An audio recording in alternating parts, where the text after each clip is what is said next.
പഹൽഗാമിൽ ഭീകരവാദി നടത്തിയ ആ ഒരു ആക്രമണത്തിന് തൊട്ടു പിന്നാലെ വലിയ രീതിയിലുള്ള ഒരു സംഘർഷാവസ്ഥ രാജ്യത്തിൻ്റെ അതിർത്തിയിൽ നടന്നുകൊണ്ടിരിക്കുകയാണ്. ഒരുപക്ഷെ ഒരു ഭീതിജനകമായ ഒരു യുദ്ധസമാനമായ ഒരു സാഹചര്യത്തിലൂടെയാണ് കടന്നുപോകുന്നത്. ഈ ഒരു സാഹചര്യത്തിൽ അവിടെ ഒരു കശ്മീരിലെ അതിർത്തിയിൽ വെച്ചുകൊണ്ട് ഒരു മലയാളിയായ നമ്മുടെ ഒരു സൈനികൻ അദ്ദേഹം പകർത്തിയ ഒരു വീഡിയോ സമൂഹമാധ്യമങ്ങളിൽ ഞാൻ കാണാനിടയായി. അദ്ദേഹത്തിൻ്റെ ആ ഒരു വീഡിയോ നമുക്ക് എന്തായാലും ഒന്ന് ആദ്യം കണ്ടു നോക്കാം. പഹൽഗാം ഭീകരാക്രമണത്തിന് ശേഷം നമ്മൾ പട്ടാളക്കാർ ഇവിടെ കാശ്മീരിലെ പട്ടാളക്കാർ ആരും ഉറങ്ങിയിട്ടില്ല. ശരിക്കും എന്നും ഫയറിങ്ങും ബോംബിടലും തന്നെ. ഇന്നലെ പാകിസ്ഥാൻകാർ ബോംബിട്ടിട്ട് അതിന്റെ ഒരു കഷ്ണം കൊണ്ടിട്ട് എൻ്റെ ഒരു കൂട്ടുകാരൻ ബ്ലീഡിംഗ് ആയി മുഴുവൻ ദേഹത്തും അവനെ ഹോസ്പിറ്റലിൽ കൊണ്ടുപോയിട്ടുള്ളത്. ഇവിടുത്തെ അവസ്ഥ ഇപ്പം ഭക്ഷണവും കാര്യങ്ങളൊന്നും ഇല്ല, കുടിക്കാൻ വെള്ളമില്ല, കറണ്ടില്ല, അങ്ങനെയുള്ള ഒരവസ്ഥയാണ്. ഇപ്പോൾ ഒരു 10 കിലോമീറ്റർ നടന്നിട്ട് ഭക്ഷണം എടുക്കാൻ വന്നതാണ്. ഈ എൻ്റെ പിന്നിൽ കാണാൻ കാടിൻ്റെ നടുക്ക് തന്നെയാണ്. കുറച്ച് ഭക്ഷണത്തിന്റെ സാധനം എടുക്കാൻ വന്നതാണ്. 2-3 ദിവസമായി ശരിക്കും ഭക്ഷണം കഴിച്ചിട്ട് ഉറങ്ങിയിട്ട് കുറച്ച് ദിവസമായി. അതിനുശേഷം ആ ഭീകരാക്രമണത്തിന് ശേഷം ശരിക്കും ഉറങ്ങിയിട്ടില്ല. അങ്ങനെയുള്ള അവസ്ഥയാണ്.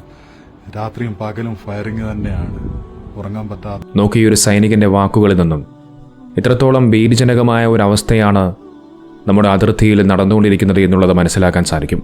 നോക്കി, ഈ ഒരു പഹൽഗാം ഭീകരാക്രമണത്തിന്റെ ഭാഗമായിട്ട് നിരവധി സൈനികരെ അതിർത്തിയിൽ വിന്യസിച്ചിരിക്കുകയാണ്.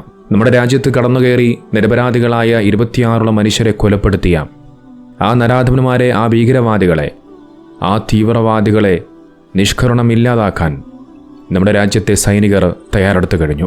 അതിൻ്റെ ഭാഗമായിട്ട് നമ്മുടെ സൈനികർക്കുണ്ടാകുന്ന പ്രയാസങ്ങളും ബുദ്ധിമുട്ടുകളെക്കുറിച്ചുമാണ് അദ്ദേഹം പറഞ്ഞു വെക്കുന്നത്. അദ്ദേഹം അതിൽ പറയുന്നുണ്ട്, ഉറങ്ങിയിട്ട് ദിവസമായി എന്ന്, ഭക്ഷണവും വെള്ളവും പോലും കിട്ടാൻ വളരെയധികം പ്രയാസമാണ് എന്ന്. നിങ്ങളൊന്ന് ചിന്തിച്ചു നോക്കൂ.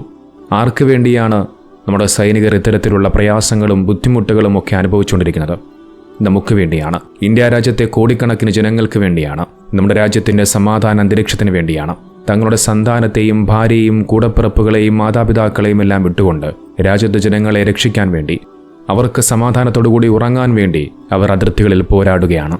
നമ്മൾ ഉറങ്ങുമ്പോൾ അവർ ഉറങ്ങാതെ കിടക്കുകയാണ്. നമ്മൾ ഭക്ഷണം കഴിക്കുമ്പോൾ അവർ ഭക്ഷണം പോലും കിട്ടാതെ പ്രയാസം അനുഭവിക്കുകയാണ്. They are the real heroes. അവരാണ് യഥാർത്ഥ ഹീറോകൾ. അല്ലാതെ കോടിക്കണക്കിന് രൂപ വരുമാനം വാങ്ങിക്കൊണ്ട് ആളുകളുടെ കൈയിടി കിട്ടാൻ വേണ്ടി സിനിമയിൽ അഭിനയിക്കുന്ന സിനിമാ താരങ്ങളല്ല heroes. They are the real heroes. അവരാണ് യഥാർത്ഥ heroes. The Indian army is the real heroes. അവർക്ക് വേണ്ടി നമ്മുടെ എല്ലാ പ്രാർത്ഥനകളും ഉണ്ടാകണം. കാരണം അവർ പോരാടുന്നത് നമുക്ക് വേണ്ടിയാണ്. പ്രത്യേകിച്ച് ഈ ഒരു ഭീതിജനകമായ ഒരവസ്ഥയിൽ നിങ്ങളുടെ പ്രാർത്ഥനകളിൽ അവർ എപ്പോഴും ഉണ്ടാകണം.